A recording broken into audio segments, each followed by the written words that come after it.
Let's turn now to some more specifics about the DeSantis campaign. So we brought you before, his team had shared, his war room had shared this like meme-ridden online anti-gay video that he got a lot of pushback about. Now we have another staffer that retweeted a video that emerged online, and we'll get to that question of emerged online, which, listen, I want to put a lot of caveats on this. This was not Ron DeSantis. It was one campaign staffer, et cetera, et cetera.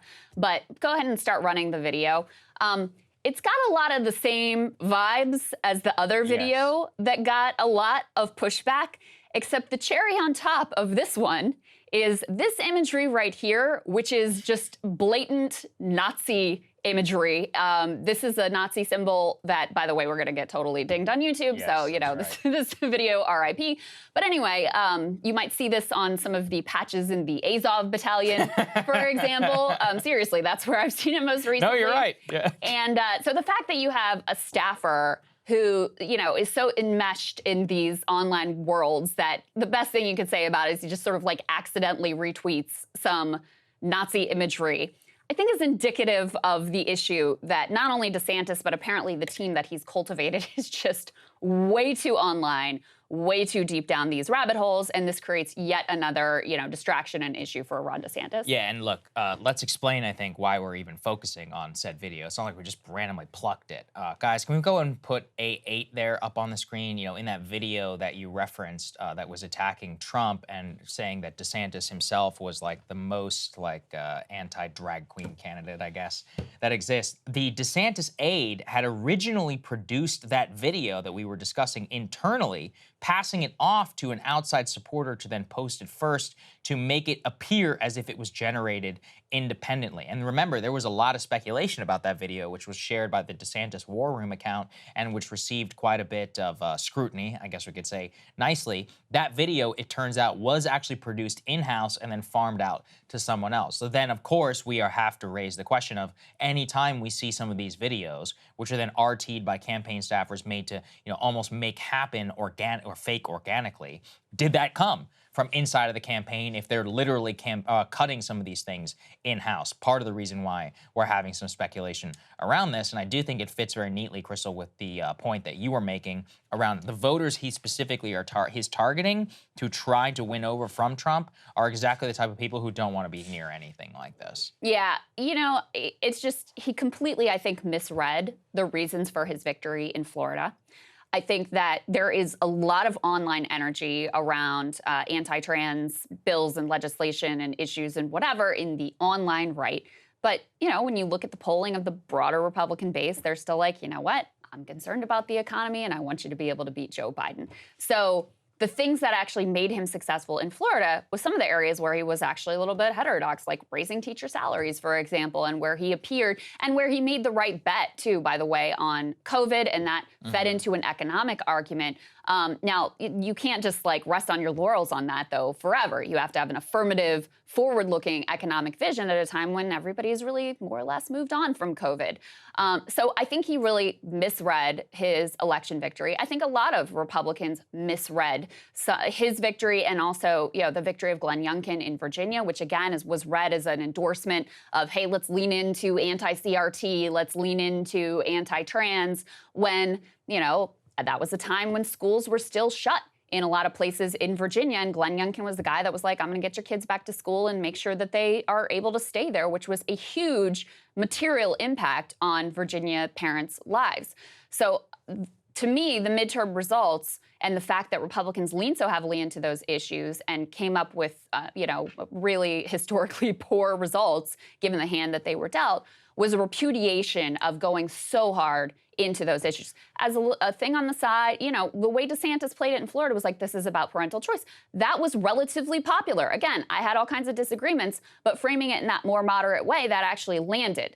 When you're actually leaning into no, I'm virulently anti-trans, then you're talking about a more niche concern that is not at the core of certainly a general election, but even within the Republican base. I am not ready to say that well, first of all, I'm not going to call it anti-trans. I think it's very different framing when Says it himself. I mean, he's bragging about it in these ads. He's saying he's the most anti-trans governor, what and he's more bragging so than about Donald is Trump. trying to ban puberty blockers and castrating little kids, which I think is an important issue. But I am also going to say that that issue set is not as important amongst the eyes of the electorate as abortion. And I think that was the main reason why that didn't think. If you float them together, abortion, I think, is going to win every time. I've said it here a million times. Apparently the political calculus around that. But I'm not yet ready to say that on its face it's not popular. I do still think, though, that economic issues are going to remain vastly more important. And so if I were DeSantis, that's what I would focus on as well. This also gets to, let's go ahead and put A7, please, up there on the screen. So here we have exactly what you were pointing to, Krystal. DeSantis' campaign hemorrhaging support with this type of GOP voter. The large survey from Quinnipiac found that the drop in support for DeSantis for the largest one went from 51% amongst college-educated white Republicans to 29% with them now, which is a 22-point decline. And the problem with these people, exactly, is that, look, they, even on the economy, these people are probably more likely, especially if they're still Republican, to be very, more like small business, Mitt Romney type conservatives. They don't want to appear, they don't want to be controversial. And so for DeSantis, when you're going to lean into this, for him, it's going to be about, it's like casting them, they don't want to feel embarrassed when they're at the country club. They don't want to feel embarrassed when they're in the, when they have a DeSantis sticker on their vehicle parked in a mixed city where 50% people vote Republican and 50% vote Democrat, or when they pull up to the private school. I think that there's something about that, though, which is so difficult for the average GOP politician, because these issue sets are so popular amongst the intelligentsia, amongst some parts of the base, but also repellent to a lot of the white suburbanite voters who did end up voting for Joe Biden. This is actually a perfect reason why a lot of them voted for Biden in the first place, because they're like, I don't want to feel controversial, I think, with Trump. For DeSantis, I think it's an impossible bargain when you're going to lean into these issue sets as we were talking about. And I do think there is an alternative world where he does things differently and focuses more on COVID reopening and all of that. But I do think it is far too soon to say, oh, this is the reason that he's losing, specifically, or that these issues, quote unquote, aren't popular, on their face. Things are very, very, things are multifaceted and things rank in importance, but that doesn't mean that some people don't agree with some of the underlying policy as well. Look, the Republican base agrees with him. It's just a question of what are they voting on and what do they care about? And I think we've got pretty significant evidence, judging by the fact that he can't go a single frickin' sentence without saying the word woke, that this is not the core concern for the GOP base, because if it was, he would be rising in the polls instead of crashing and burning. And the fact that he, his most solid group of support was among white, college-educated Republicans who, probably tend to be more moderate on these type of issues, has left him vulnerable to, bleeding even the core base of his support. And the white working class of the Republican Party are firmly in the Donald Trump camp. It reminds me a bit of the dynamic, the wine track, beer track dynamic from the Democratic primary last time around, where the most fickle group of voters in the Democratic Party was, the white college-educated in that context, liberals. They were shopping around. They liked Kamala for a minute. They liked Beto for a minute. They liked Pete for a minute. They liked Amy Klobuchar they were kind of, they were week by week, they would switch their loyalties. And ultimately, they really mostly came home to the guy that they thought would be able to beat Donald Trump, and that was Joe Biden. So, it's a group of voters who is potentially more fickle than non-college educated voters. And he's leaning into the exact wrong issue set in terms of keeping their loyalty. So, just to give another example, the latest thing that he's under fire for is his Board of Education putting out these standards that emphasize how slaves personally benefited from the training that they received. And he doubled down and tripled down on that. So to your point about the embarrassment factor, Saagar, they don't want to have to defend this guy, given those kind of comments and that kind of focus within his campaign and within his governance.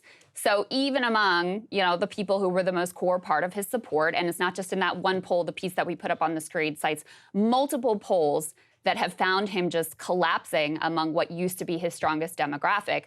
I think it's a good indication of what has gone awry for him.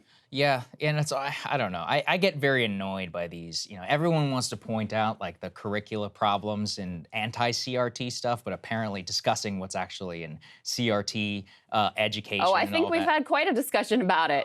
I mean, in terms of the scrutiny, no, in terms of the this has been a scrutiny, major focus of discussion. No. I actually don't think so at all. I think many Republicans. I mean, we're online enough, and you interact with enough right wingers that you could have an intelligent discussion. So there's a but whole in terms central of like, conversation in the Virginia election. I mean, there's I a actually whole don't slate of think school so. board candidates Yeah. that's been run across the country that's like obsessed with this stuff. All the like book banning in Florida and Texas. So is all we're talking this about stuff. on a local level and on people who are like in terms of engaged in the fight. I'm talking about like mainstream media analysis. And in terms of that, it's like, oh, everybody can point to a single sentence about what's going on in CRT and everybody knows exactly what we're discussing. I do think DeSantis miffed his answer, by the way, on this. Although even in the underlying curriculum, some of it was true, a lot of it was wrong. I will say that. But at the same time, in terms of the scrutiny that does come on this stuff, it's like I always see it, whenever it's the anti-CRT. But whenever it's actual CRT and we're to like ranking children by skin color and all of that, then people call it a There's a boogeyman. whole media ecosystem. I agree with you on the right, but I don't think to the average highlighting liberal those person knows issues. about that.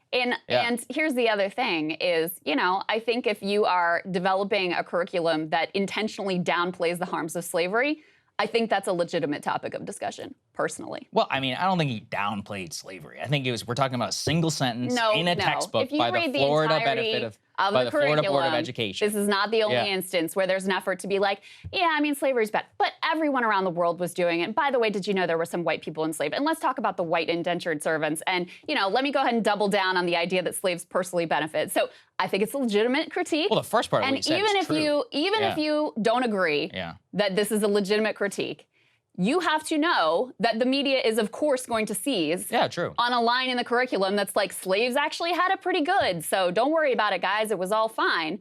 Of course, you're going to get asked questions about that. And of course, when you're, plummeting in the polls and you're worried about shoring up white college-educated support, it's maybe not the fight you want to lean into. I agree with that completely, actually. In terms of him, I've always said, you could lean into the reopening of Florida, net migration. You could talk about cost of living. You should also, what's part of the problem, though, is that cost of living is going up right now. Yeah. But I would focus also in terms of the price of education, the University of Florida system, and to say, like, Florida is a place that people are coming to because it's a dream, and there's currently a nightmare going on in the rest. I would focus on that, and I would hammer that home because I believe that, and we've talked about this ad nauseum, I think even all these cultural fights, we can fight here all day long about it, but this is not going to determine the course of your life. What's going to determine the course of your life is your mortgage rate, where you can actually be able to raise your kids, and your kids be able to go get an education if you want to and do better than you in life. And I do think that if he were to talk much more about that issue set, he would do a lot better. Electability apparently matters more than I expected, and economic issues. Just sing the praises of the Florida economy all day, day and night. That was the best path for him. But, in all fairness, even if he did that, do I think he would be winning right now?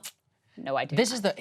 I mean, we beat this to death at this point, but electability to the Republican base is subjectively important, but not objectively important. Like, objectively, it's outrageous to think that Trump is, the most electable candidate, or at the very least doesn't have serious electability problems. Yeah, I think I'll have electability problems. Yeah, I guess. Well, I mean, with Trump, they're at least like, he's won before. Yeah, true. And to your point, I saw is 68% or something of Republicans think that he won the last election too, and it was stolen from him. So they feel like he's a two-time winner. So why wouldn't he be able to pull it off again? Man, politics is an amazing profession, isn't it, in 2024? Hey guys, if you like that video, go to breakingpoints.com, become a premium subscriber, and help us build the best independent media organization on the planet. That's right. We're subscriber funded. We're building something new. We want to replace these failing mainstream media organizations. So again, to subscribe, it's breakingpoints.com.